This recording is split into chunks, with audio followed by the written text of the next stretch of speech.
would call the meeting to order. Business and Governance Committee on July 13th, 2017. Al, your microphone's not on. The button on the right. There you go. All right. So I'm calling the meeting to order, July 13th. And first item on the agenda is non-agenda public comment. No public comment. No public comment. Second item on the agenda then is new business. And the action items, first one is staff's recommendation to grant the appeal of Stephen Haupt. And we have Susan Youngflesh at the podium. Go ahead. Thank you. Good morning. Stephen Haupt was service eligible to retire on June 22nd, 2017. He turned 55, and that was also the first time he could enter drop. However, pursuant to Board Rule 6.60, he was required to enter drop on the beginning of the next pay period. So staff is asking that the board waive 6.60 and allow Stephen Haupt to enter drop as of June 22nd, 2017 retroactively. And I understand he's also here to speak. I'd also like to note that staff intends to bring that board rule, 6.60, back to the board in September with revisions so that the authority could be provided to staff and to the CEO to determine in a situation like this whether the board rule could be waived. Once we revise the policy, then this would have been done by staff and we wouldn't need board approval. Correct. Okay. Mr. Haupt, it's your opportunity to speak. You can step up to the first chair there and use the microphone if you would like to speak, but you don't have to argue in favor of the tentative ruling that's going your way. I'm smart enough to know when to shut up.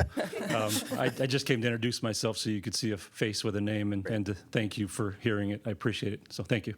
Thanks for coming in. With that, I would open the floor to any questions or comments. So the question that I have is, the clear disparity is, had he been allowed to retire on his birthday, he would have gotten an increased COLA. That's really what we're talking about. But the board's problem administratively is trying to calculate the final paycheck and whatnot when you're on these off dates instead of the beginning of a pay period is a nightmare and results in all sorts of issues. My question is, and I just want to know if staff can I'm not expecting an answer today, but it would seem to me we still make him retire on the beginning of the first pay period following his 55th birthday, but if having retired at on his birthday would have given him a different benefit or thrown him into a different COLA issue, just apply that. And I'm not sure how that works administratively, but I'm just saying, why, if we don't have to kill ourselves in the calculation, if we just say, great, he retires on the first day of the first pay period, but because, and there's probably just a handful of these people, because if he had retired 4 days earlier, he would have been considered in the COLA for the prior year, great, just categorize him in that COLA for the prior year, and then we don't have to deal with it. My point being is I'm in favor of him getting the additional benefit because municipal code said he could, and he deserves it. I'm just saying procedurally, I'd like to make sure that we don't approve a board rule change that is causing additional work when we might be able to do it in an easier, simpler way. Honestly, great question. I don't have the answer for you today. Before we bring the board rule back, we will do some research on that. One of the initial thoughts we had was if we were to allow the person to retire pursuant to our current board policy on July 2nd, we wouldn't be able to retroactively grant a COLA increase to someone who's already retired. But we're going to do some research on that so that when we bring the board rule back for you, that we've got a better solution for you on administratively how to do this so that the board doesn't need to deal with it on a recurrent basis and that we're dealing with the fact that administratively it's a far cleaner process if it does retire on their birth date, which is, I think, your point and why we had the board rule to begin with. So we'll do some more research on this before you vote on that. So my question is, with respect to this issue, Right. do you guys want to? I mean, because the problem is, if we vote in favor of it today, you guys are going to be forced to calculate this odd paycheck. So is it better for this one-off person? for this right. one-off person? Right. Would you prefer to put this off till tomorrow or whatever, or is it? I don't care. It doesn't matter to me. I think in this one particular case, we only have one before the board right now. We have a solution which would involve a manual calculation, which I believe with enough attention we can do cleanly. On a go-forward basis, I think we'd like to do a little bit more research before we give you a board rule. Okay, fine. So either we're going to amend the policy so that staff can take care of these the way we're doing it now, or we're going to amend it to do something different to waive or to retroactively apply COLA, provided that's consistent with the city charter and that sort of thing. And you'll let us know that tomorrow or in September? In September on the board rule change. For this one particular item, I believe the recommendation is to allow him to retire on his 55th birthday, which would be in June, requiring us to do a manual calculation of his service credit for this one person. All right. I appreciate the fact that you're kicking the can down the road. I love that. Thank you. Only I'm the ki- policy. I'm giving you that. I'm not kicking the can with Mr. Hopt. I'd like to get it resolved today. Right. And so with that, I'm going to move to approve staff's recommendation. I just did. Never mind, Tanasi's done it. And then Carol seconded it. I have nothing to do with this. All right.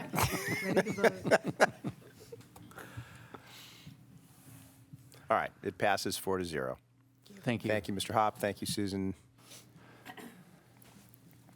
That brings us to item 2, which is staff's recommendation to revise board rules 7.100, 8.120, and 10.90. And that's Johnny Tran. Good morning, Val. Good morning, trustees. Good morning. Currently, the board rules allow a member to ask the board to reconsider its decision. These board rules exist, similar to some rules in courts of law, to allow this board to correct an error made because of erroneous information or something that they were missing. So an example would be, bless you, Charlie. An example would be the board denies a disability application because there's no physician that says the member is permanently incapacitated. Then the next week, the member's physician says, I made a mistake, you are permanently incapacitated. And the member would like to bring that to the board's attention, and the board, in its discretion, can reconsider that evidence. Currently, I see two problems with the board rules as written. One, the board rule itself doesn't give any framework for when the board would like to reconsider or may be interested in reconsidering a decision based on new evidence, based on misinterpretation of evidence or misinterpretation of law. The second problem is a member can request reconsideration and it automatically goes onto the board's agenda, requiring the trustees and staff to prepare for sometimes a repeat of the same evidence, a repeat of the same facts of law. The recommendations that staff are making today do two things. It provides the board role, this board and the members with a framework of when the trustees and the board is interested in reconsidering a decision.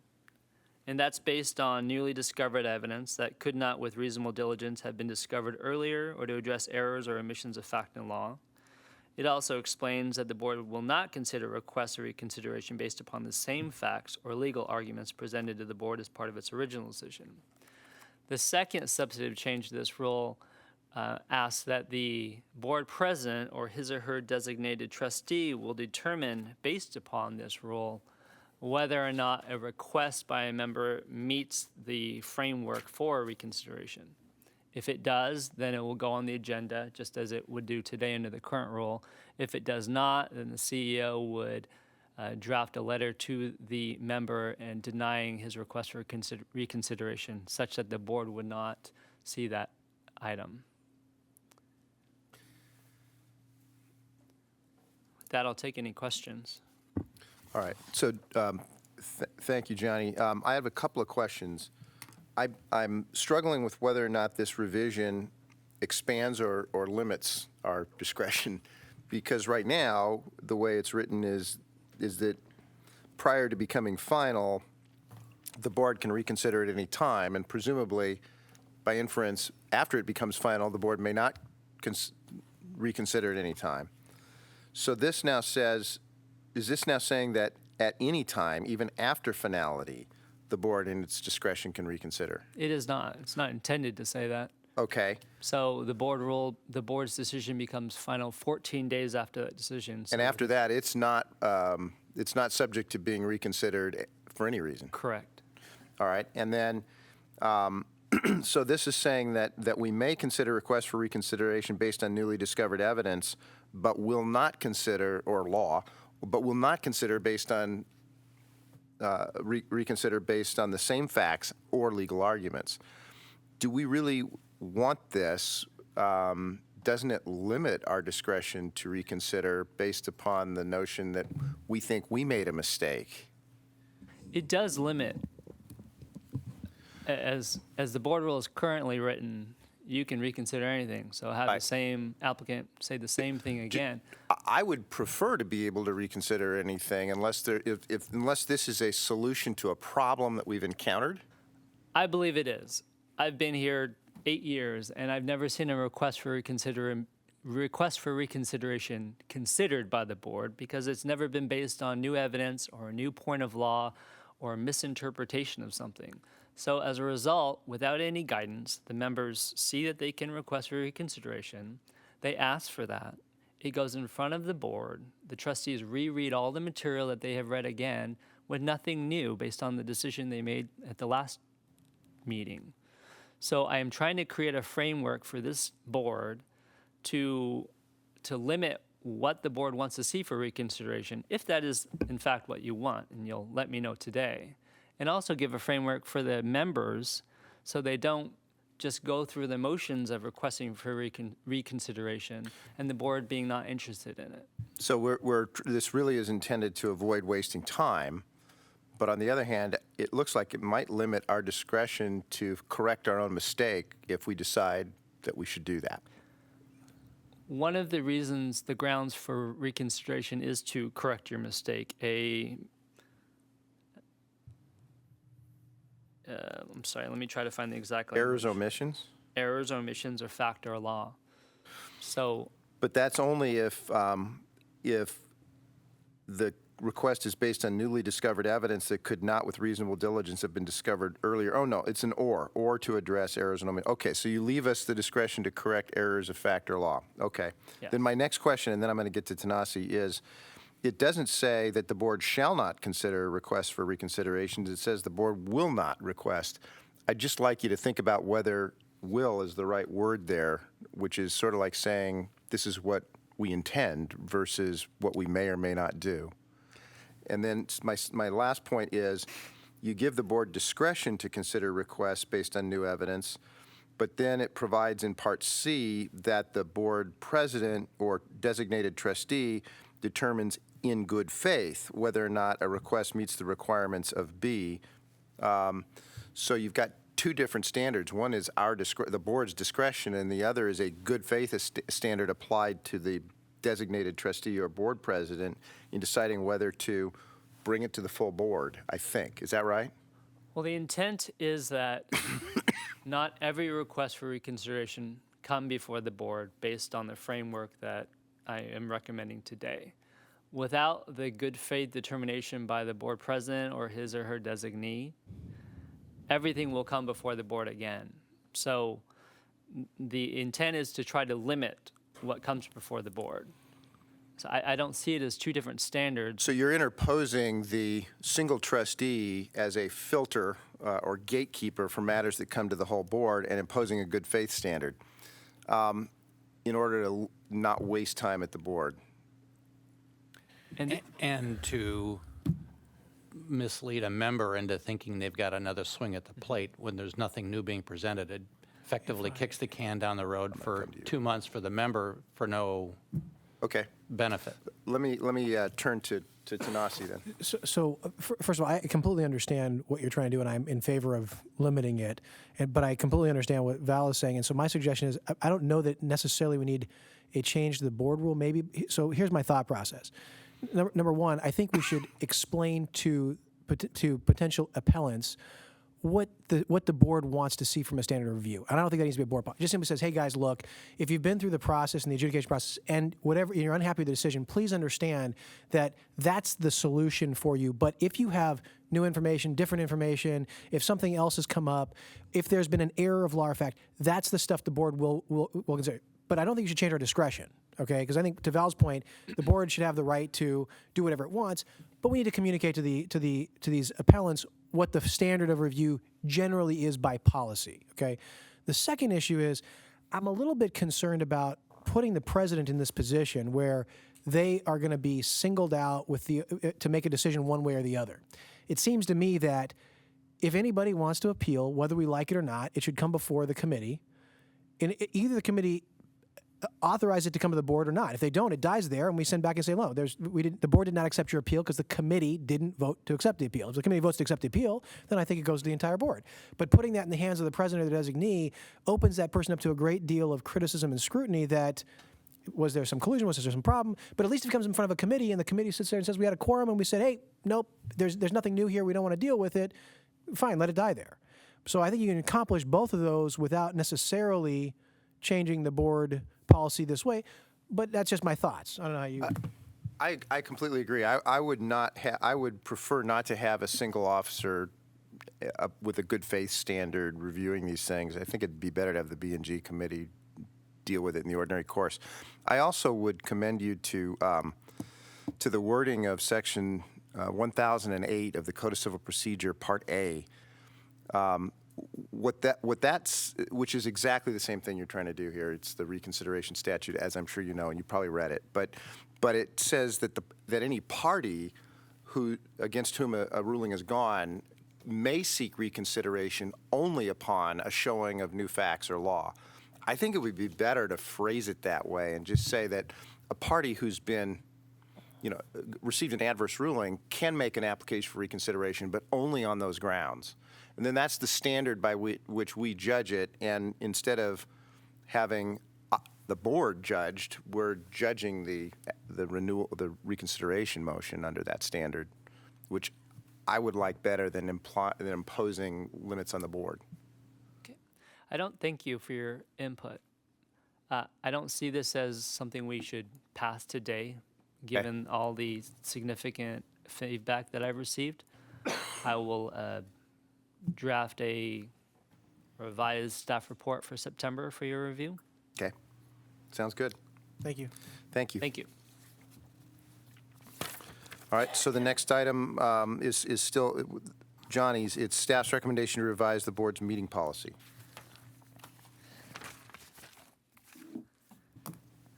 Thanks. The board has a meeting policy which requires the committee and the full board meetings to be run by Robert's Rules of Order. It's not something that's required, but something the board has historically had. For you that aren't familiar with Robert's Rules of Order, it's a formal parliamentary procedures created in the 1800s.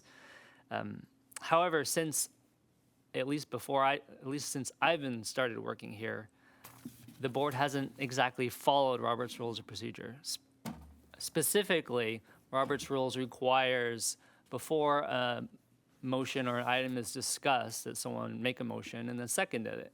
Well, customarily, we don't do that here. What we do is allow the trustees to gather information about it, have staff give their report, just as I'm doing right now, and then, based on that discussion, frame a motion that fits that discussion. I don't see any reason to change the custom and practice of the board. I think it's effective. However, I don't like on paper saying we do one thing and then in practice we do another. So these changes really are made just to fit what we do as a committee and the board, and to the extent we want to do something different, we can follow our custom and practice and not be stuck to a strict Robert's Rules of Order. You have any questions? So the comments that I would have for you, Johnny, are the following. First of all, I don't know where it's written in our charter or bylaws or whatnot that we follow Robert's Rules of Order, but I can tell you definitively, we do not. We don't even come close. Okay, so the fact that it's even in there, that probably should come out. Okay. Secondly, if we're going to have Robert's Rules of Order, now you're talking about designating parliamentarians. You're going to sit there and figure out whether we're compliant or not compliant. It's just a bad place to be. Okay. There is no requirement to follow Robert's Rules of Order anyway. And the other thing I would say is that meetings run at the discretion. If nobody declares that the meeting is going to be run pursuant to Robert's Rules of Order, then the meeting is run pursuant to the discretion of the chair. And if that's the case, then what I get concerned about is we're making one change in a policy where there's a whole bunch of times when we don't follow any of these procedures at different points in time. I think it would be better if we fashion it that these meetings will run at the discretion of the chair with the following as guidelines, or the following procedure we'd like to see kind of generally followed or whatnot, because what are you going to do? Turn around and rechange the board policy every time Val changes something one way or the other, or somebody changes something? Because it's just, that's the way the meeting flows or happens. So I think it's fine to have a guideline, but this one change I think is going to be, that's great. I've plugged one hole in the boat, but there's 17 others. I don't know that it makes a lot of sense. Anyway, that's my. I'd invite your comment on that. Thank you for your comments, Thanasi. You sound just like my wife. We could be married. Or not, yeah. I think the translation loosely is Thossi, go to hell. I'm pretty sure. I don't know. It's kind of. So my suggested language doesn't get rid of Robert's rules completely, and that sounds like something you would prefer. Right now, what it says under paragraph 12 is that these meetings will be conducted in accordance with the board's custom and practice based upon Robert's Rules of Evidence and this policy. So the policy gives guidance, specific guidance on how to do it, but it does make reference to it. Did you want me to If start? that's the only place where it refers to Robert's Rules of Order, that phrase is fine, because you're not saying we're running it pursuant to Robert's Rules of Order. You're saying it's based on it, loosely based on it, that's fine. But I think when you get into the changes in Section 8 and Section 9, where you're talking about what order something will happen, that's the stuff we violate most often. So I think it would be better if we had something just sort of introductory saying, hey, the meeting will run pursuant to the discretion of the chair, but the following guidelines are, will generally be followed, or generally be, because we do want to make sure that there's a discussion, that there is a motion, and that there's some basic things we want to have happen. So I think this stuff is fine, but mandating it when we're going to violate it anyway I don't know that that advances our cause. So I think what Thanasi is proposing is just a minor modification to what you have here in the preamble, acknowledging that the policies and procedures are guidelines, but that the procedures are established in the discretion of the chair of the committee or of the board, as the case may be. Right. And if you do that in the preamble, you don't even need to make the change where you're removing the motion to second and whatnot, because you can just stay. The preamble to paragraphs 8 and 9? What are you referring to as a preamble? The purpose, for example, board meeting policy purpose, Probably scope of policy. scope of policy, right in somewhere in the very beginning. Paragraph 2. Just soften it a bit so that we're not held accountable if we decide in the discretion of the chair not to follow this custom in a particular meeting. Val, may I propose that Thanasi help me with the language that he would like? I And think then we can I pr- think and we then you should can definitely. Have I been vote on it. proposed to? This is I think we fabulous. should definitely give Thanasi an assignment out of this. Appreciate that. I would object, but since he's proposed, I can't. I don't even know how to do that. So, in light of the fact that Thanasi has been tasked with making a proposal, should we bring this back tomorrow, take it off consent, and bring it back tomorrow, and or should we postpone it to September?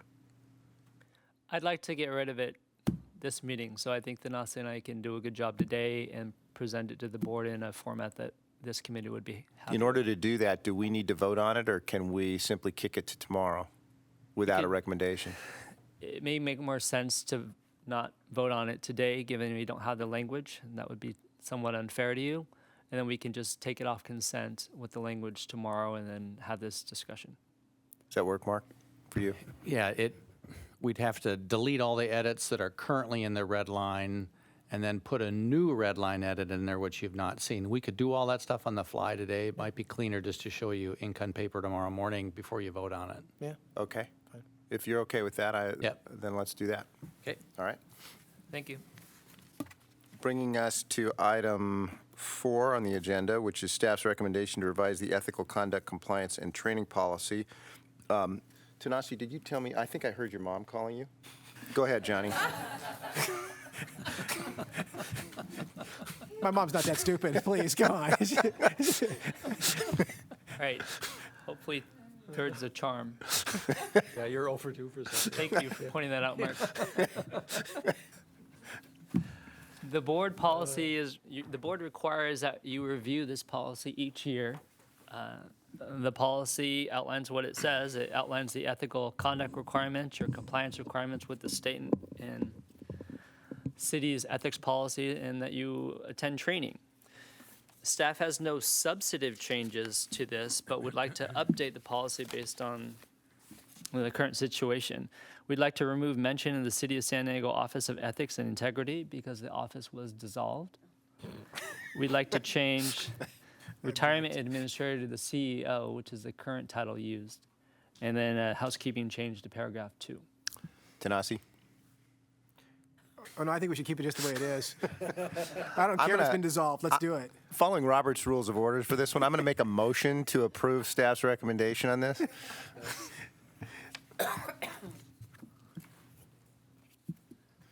Charlie has seconded. Ready to vote. All right, and that carries 4-0. Thank you. Thank you. That brings us to item 5, staff's recommendation to revise the contracting policy for goods and services other than asset managers. Johnny?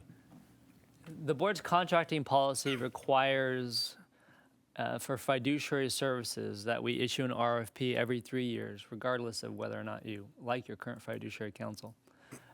Staff believes that it would give the board greater flexibility and contracting power if we extended that to up to 5 years. That practice is consistent with other boards and other systems that I've spoken with, and so we'd like to recommend that change.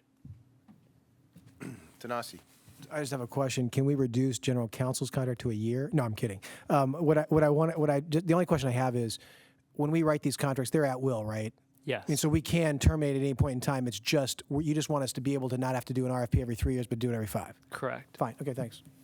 What was the reason for having the 3-year RFP? Was that it's intended to be some sort of safety precautionary thing?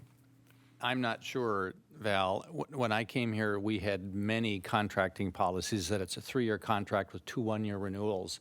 And maybe it's an artifact of something that had been done at the city long-term, but Not aware of the a reason. 3-1-1 thing doesn't really accomplish much for me. It seems like you're revisiting it 3 years in a row that way. Well, and just because we hire fiduciary counsel doesn't mean that we can't terminate fiduciary counsel at will. So Yes. it's not a 3 or a 5-year contract. It's an at-will contract. Yeah.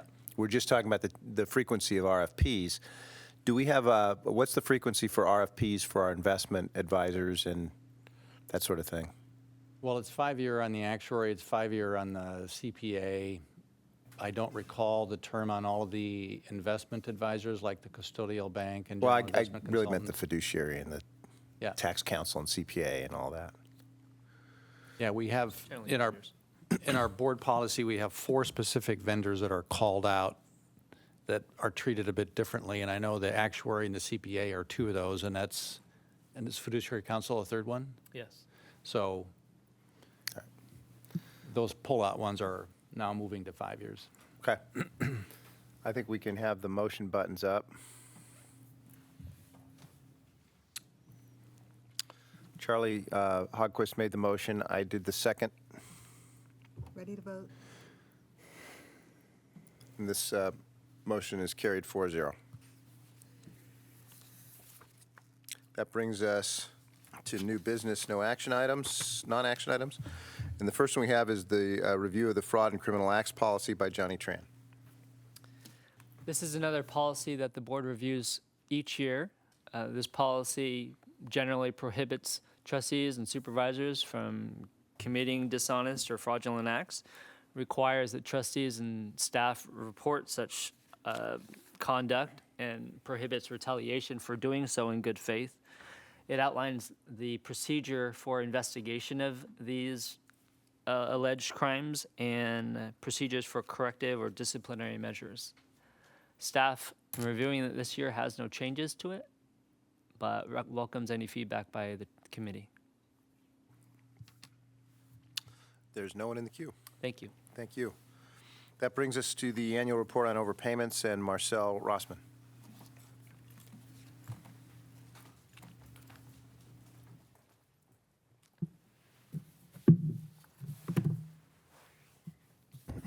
Good morning.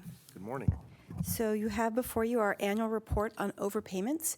This is required by our overpayments policy, our overpayment/underpayment policy, to provide this to you every year. The policy does require that we provide to you overpayments of $10,000 or less. Historically, this report has been all overpayments that were resolved in the prior year, not just the ones that were under 10,000. I'm happy to answer any questions you may have.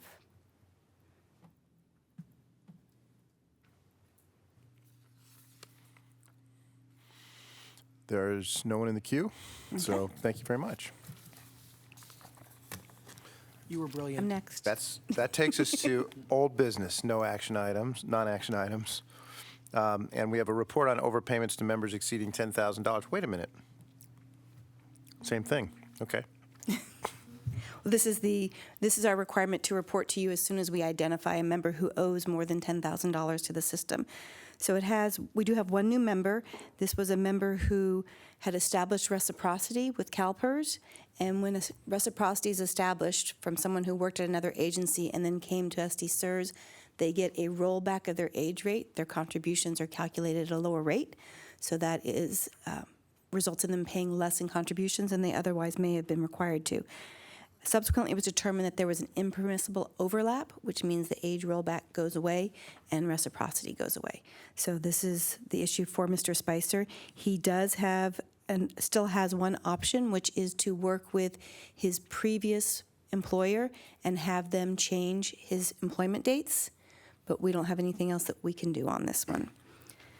So I wanted to talk about a couple things while we're on this. So last month we had talked about the report on overpayments, and then we had completed our review that we've been working on for several years of members that were identified as potentially having issues from when we did our conversion, and said, hoping that you'll see very few of these going forward. There were two more areas that we did significant review on. These were members who had periods of time identified as missed contributions and reciprocity members. Those are two issues that historically have been dealt with when a member retires. So they come in for retirement, staff looked at their records and said, you've got missed contributions, you need to pay them with interest, or there is an issue of reciprocity. And we wanted to go and look at all of these proactively, try and resolve them now rather than waiting for a member to come forward. There were about 1,000 members that were identified as potentially having missed contributions. About 10% of them resulted in them owing additional contributions, and you've seen some of those come across as appeals and on the over 10,000. We also looked at about 1,500 reciprocity members, and one of the other reasons we wanted to look at reciprocity is because there were two changes that were made. In June of 2014, the City of San Diego amended the municipal code to allow us to adjust membership dates for time periods when members were not actually working. And then the board, the SDCERS board in January of 2015, amended Board Rule 3.20, which also gave us ability to approve some reciprocities that may have been denied in the past. So based on the issue of this gets reviewed when they retire anyway, and the two board rules, we wanted to look at them. Historically, reciprocity had been approved with up to a 2-week overlap, and that was a practice among all the systems in California. Most of the systems are no longer acknowledging that, and they're looking at it again and saying, we're not going to accept that. County systems have the ability to make some movements. CalPERS does not on their own, and even members that they had previously approved, they're now saying, if there was more than a one-day overlap, we're not approving them. So this is the area where you see Mr. Spicer, and we also have 3 more members that may be coming forward to you. We are in the process of reviewing, but it appears they may have an error of over $10,000. Generally, we don't bring this to you before we've notified the members. We don't talk about it all until we know everything. The reason I'm bringing it forward now is because we've been talking for so long about this big project that we're done with, that you're not going to see anything else, and I don't want you to be surprised that there may be an additional 3 members that we are working very hard to do everything we can to resolve their issues. But if it ends up at the bottom line that we can't change their date mainly because they were working here, then they'll have to go to their other plan sponsor and try and change it. All right. Thank you. The good news is we're really, really there. Heard that before. Yes, but this time there's nobody in there that says, look at me. Everybody has been looked at. Everybody's had their initial review done, so I think we're there. Thank you for that report. Sure. All right. We are now going to hear from Mark Hovey on the 2016 entity-wide risk assessment follow-up. besides the work that Lee Paravana does and the internal audit function, the executive leadership at SDCERS completes an exercise every 3 years ago where we look at the 25 core business processes we follow, and we look at what the public pension industry in the United States has identified as all the inherent risks in performing those business processes, and what are the mitigating controls to deal with those risks. We did that exercise, our every 3-year exercise, last summer in 2016, and we reported on that at the July 2016 meeting. Generally speaking, we have very good operational controls. Staff's assessing that, not Lee again. However, we looked at the items that scored the lowest on that survey. They were not deficient. They were in the satisfactory zone. They weren't blinking red. They were fine. But we did look at the ones that were lowest scoring, and we asked ourselves whether there were some additional measures we could take to elevate the level of security and compliance in those areas. So in fiscal 2017, we did a handful of extra steps to address those. So this is really just a follow-up item. I'm not going to go through the details of that. I just wanted you to know that staff looks at controls, and independent of what Lee is doing, we are also doing our best to increase our level of compliance. Thanks, Mark. I think it's really important for any business organization to always find out what it can do to improve. And I think the method that we are using of scoring and ranking and then starting at the bottom and trying to make the things that we do most imperfectly, as close to perfect as we can get, is a great way to do it. I think you'll end up rotating through some of these different categories over time, doing it that way, and I think that's exactly the way we ought to be doing it. So I think this is terrific, and I appreciate the follow-up. Charlie or Tanasi, any? Okay.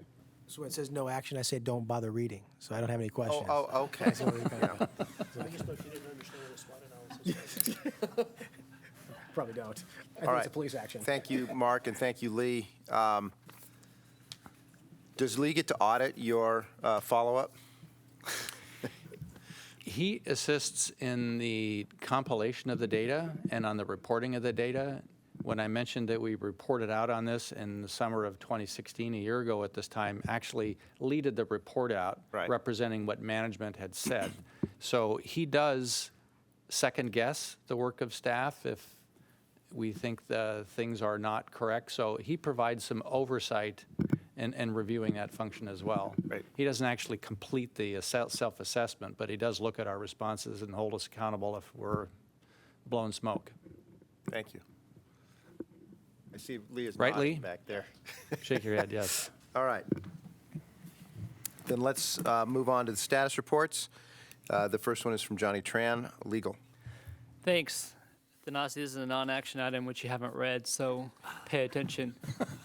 First, you have my report in front of you. I want to highlight one item on litigation that I'll discuss more in closed session, but a new lawsuit has been filed against SDCERS and George versus SDCERS in federal district court, alleging that the board in 2003 violated the Americans with Disabilities Act for failing to grant his disability application. I'll talk about that more in closed session. The second thing I'd like to highlight is our new legal secretary, Catherine Reinholtz. Will you say hello? Hey. So with Catherine, our legal division will be complete with 5 members. Catherine's got a bachelor's degree from San Diego State University. She's got a paralegal studies degree as well and has been in the legal field since 2012. So we're very happy to have Catherine. You have any questions about my report? Thank you. Questions? Thank you. And welcome aboard, Catherine. Next, we come to David Bond with IT. Good morning. In addition to my report, I'd like to touch on the committee members may have heard recent media reports about the Petya virus. It impacted government and businesses worldwide. DHS had made recommendations to prevent the attack, and SDCERS had already implemented those attacks prior to the June attack. So we were fully ready, compliant, and unimpacted by both WannaCry and Petya. And with that, I'm happy to answer any questions. Tanasi. I just want to say this was the best report I never read, and I think it was fantastic, so thank you. Secondly, what are we doing about the Russian cyber attacks, and can you help President Trump? I think those are the Johnny, is there remedial training for trustees that we could enroll Mr. Priovalos in immediately following this meeting and before the board meeting? remedial might be too advanced. I don't know if that's kind of... You'll be happy to know, though, that the new, along those lines, our trustee election vendor, one of the reasons we selected them is because they have extensive cybersecurity measures in place. So that was a huge plus for them. Maybe the states ought to use the same vendor. All right, thank you very much, David. Let's skip Cynthia Queen this month and go to benefits. Oh, member services. That's me.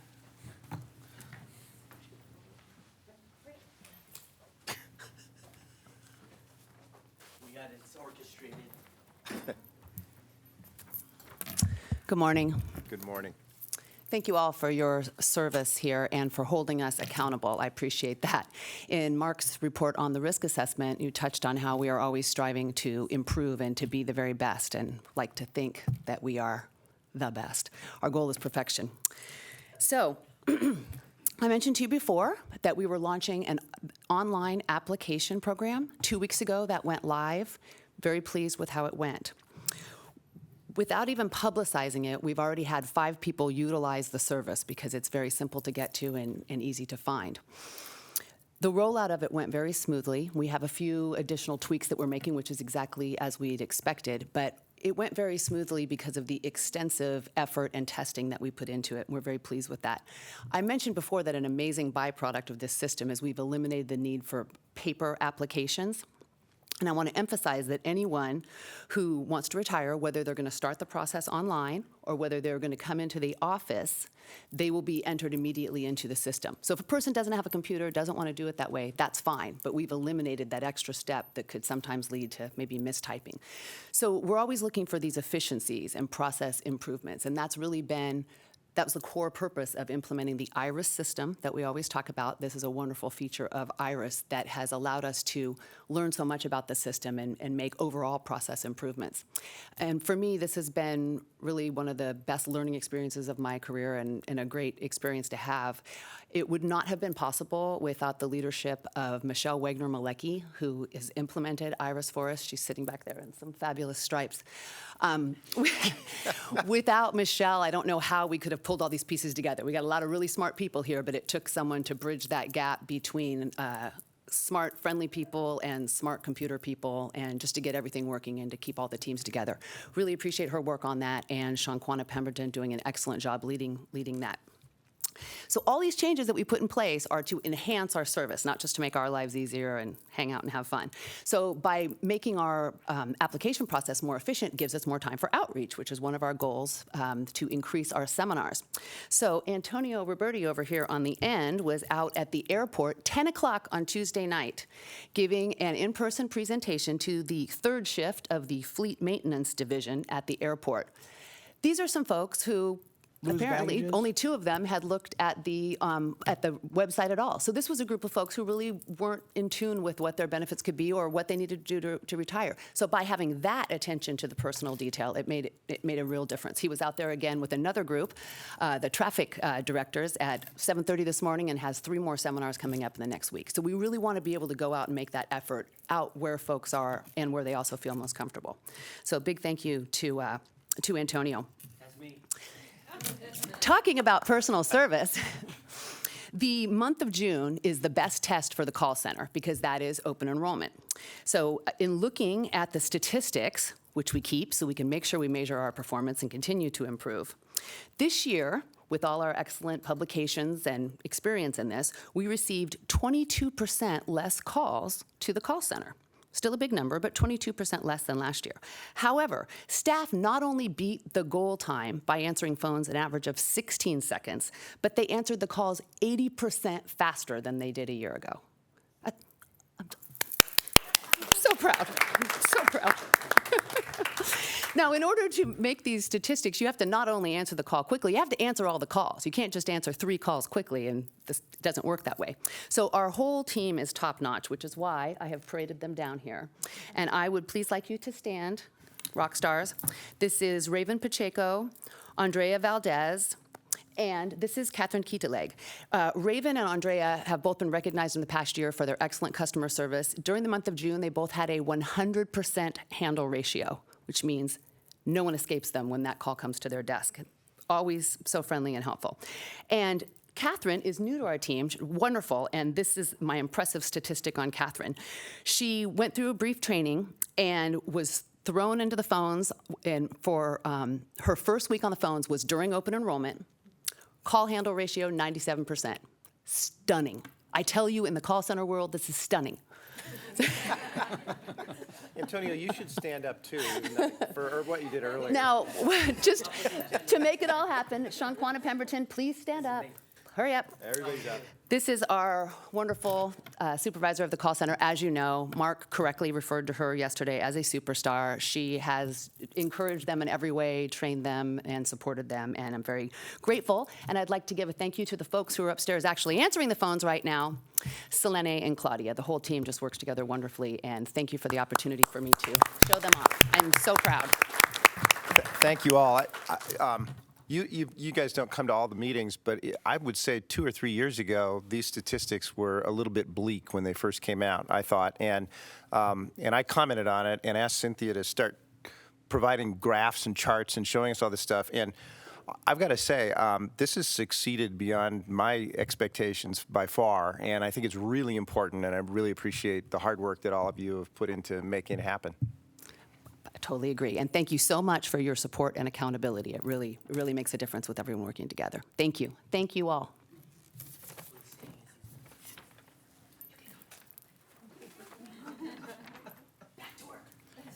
All right. Marcel, would you like to follow that? Of course I would.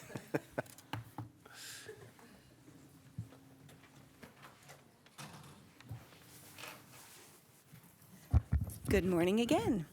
So a couple things I wanted to add on to from my report. This report was done June 16th, and a lot happened in the last 2 weeks of the year. One of the things we talked about on here is the health reimbursement processing, and we did have a enhancement to that module that went live the end of June, greatly improved the way that we handle reimbursement of health payments to our City of San Diego retirees who are eligible for health reimbursements. And that effort was led by Sandra Clausen and her team, Rosa, Sarah, and Mercy. They did a fantastic job, and very happy with how that came out. We also, as I talked about just briefly before, we did complete our initial review of all members that we had identified as potentially having issues, including those missed contribution and reciprocity members. So with that project having a few pieces that are follow-up and finalization of issues, we went ahead and redeployed 2 of the members of that team to other divisions. One of them you just met, Catherine, who went over to member services in the call center, and Mercy, who went over to our health center. So we have reorganized benefits administration to reflect that we no longer have a team dedicated to resolving member issues. I'm happy to answer any other questions you may have. Sounds like great progress. Thank you. Yep. And that leads us to the financial reports and financial statements, and Ted LaSalvia. Since we have plenty of time, there will be a quiz on the financials at the end of this presentation. First off, finance is current with financial reporting through May 31st. Right now, we're in the process of closing our fiscal year, and on Monday, we begin our annual financial statement audit. Back in April, actually late April, this is the normal meeting that I usually present if we've been awarded the GFA award for excellence in financial reporting.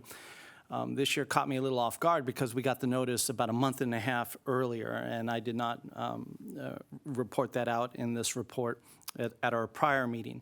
So I wanted to kind of stress the fact that over the last 4 years, have stressed that finance has been improving financial reporting, I believe in the process of continuous financial improvement. So what happens when I get the award materials? They send me a grading report, and there's always going to be a top page which tells us how we're doing. It basically lists all the various categories that we're graded on. And of course, we're obviously proficient in all those categories. But then after that, they usually have notes and nits. And when I first got here, a CAFR document like this would be about a dozen pages long. Back in 2013, my first CAFR letter was 4 pages long, more with nits than anything significant. This is how far we've come. I have a single page here where the only discussion is related to a footnote on an unaudited section of the CAFR. The second section is the GFOA telling me, hey, here's all the new GASB pronouncements that are coming out. So I'd like to thank both the leadership team and then my finance staff for assisting me in actually implementing all of those improvements in the process. It's Those kind of 12 hard. pages of review notes, by the way, were when I was doing CAFRs. Ted, you can be CEO next. That's how it's going. Oh, man. I'm going to ask Lee later on to tell us whether indeed, since every department seems to outdo itself as they come up here with how improved everything is and how perfectly everything's running, I think Lee's going to have to come up and just sort of pass a grade, give grades on this, because it just sounds like everything's going so great and so perfectly. Well, you understand, Cynthia sets a very, very high bar. I'm just glad I don't have to go after her. In looking at the financial statements, our May financials, we've obviously got plan net position, an increase of $714 million over the prior year. We're at $7.4 billion, and investments at $7.4 billion. On the income statement side, for the 11 months, we have an increase, a net increase in plan net position of $596 million. It's important to compare this to the 11 months in the prior year. So we're up $596 million this year. Last year, we were down $195 million at the same time period. We had investment income so far for the 11 months to date of $745 million. So that net increase in 596 is made up of $745 million of investment income, $319 million of contributions, and then we've paid out a total of $468 million in total expenses. As you can see, the contributions aren't obviously enough to cover those expenses, and we rely upon the investment. Those are benefits and expenses. Correct. Yeah. Yeah, everything. The last document is the schedule of reserve balances. As of May 31st, we had $5.9 billion. This is an increase of $172 million over the prior year. Those are amounts held in trust for the members or amounts for the payments of retirement benefits. You may wonder where the rest of the increase goes, and it went directly down into the unrealized gain or loss on our investments. And as you can see, year over year, we have a substantial increase. With that, I'll turn it over to any questions you may have. No quiz. Carol. Ted, what's going on with the implementation around the California Assembly Bill 2833 having to do with private equity or private investment fee reporting? And I believe there's some new reporting requirements, and we'll begin to see some of that this year. So I'm going to let Liza talk to that because it's more of an investment-related item. So there's a large amount of work that's been done with a fee template that she's probably mentioned in the past. But once again, I would have to defer to her on that. It's not a GASB disclosure requirement. We're disclosing everything that's required, and where possible, obviously trying to report those investment management fees. There was a report that Liza issued to the investment committee several months ago that said with the passage of Assembly Bill 2833 that she has now requested all of our real estate, private equity, and infrastructure managers to begin disclosing the underlying fees beginning in calendar 2017. So they're on notice that they have to provide that information to us. We haven't gotten all the reports yet, but she'll be working with them to get that information in.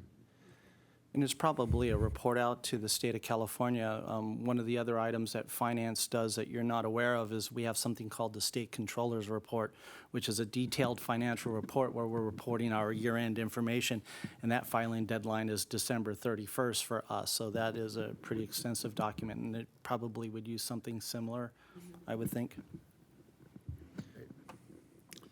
No one else in the queue? Thank you.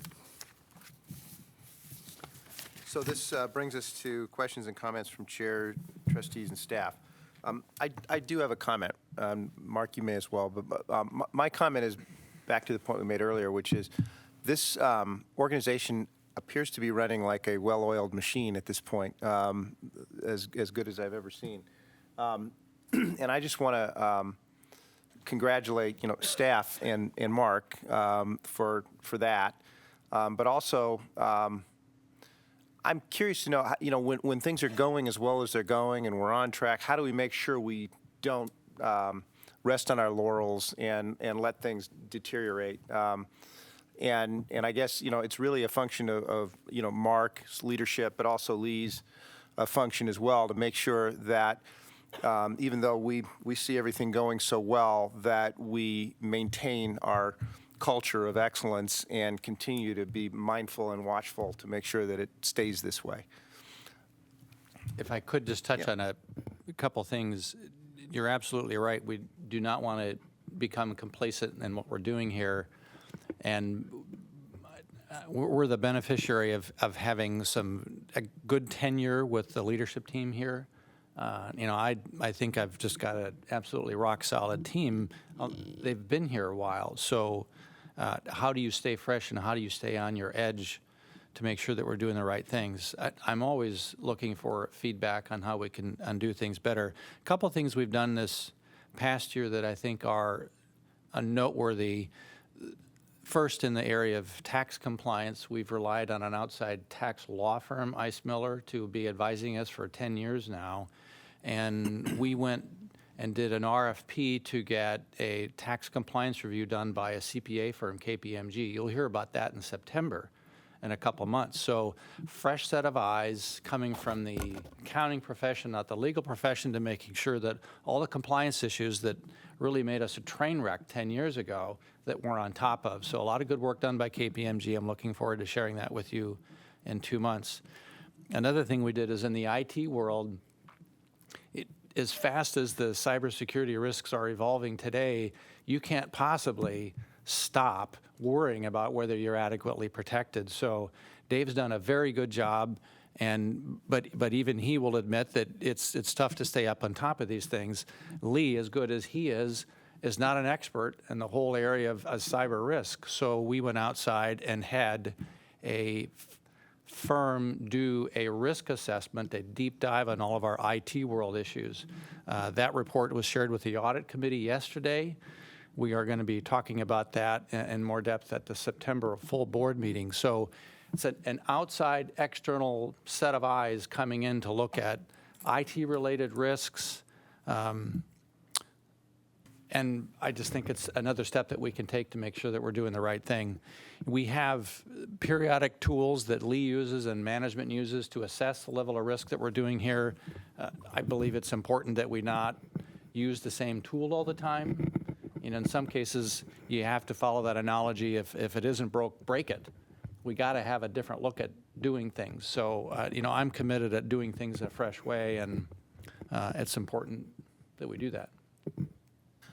I think one other factor that we've had here that will put us in good stead for the future is excellent training, mentorship, and succession planning for people in the organization, so that when inevitably there are changes, we have strong people who've been vetted and trained and are ready to take positions in staff to keep it going.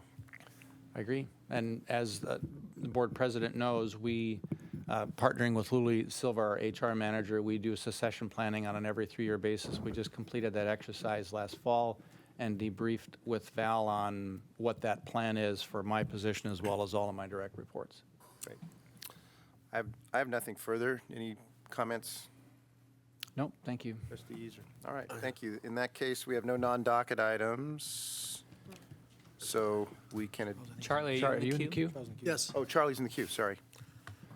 I just want to say on behalf of all the retirees, thank you very much. I've had nothing but positive feedback about all the help and everything they've assisted. And I know that we are going to be working on doing some stuff to make it even a little bit easier for current employees to transition to the retirement stage. So Great. Thank you again. Thank you, Charlie. Great. With those comments, then, we stand adjourned.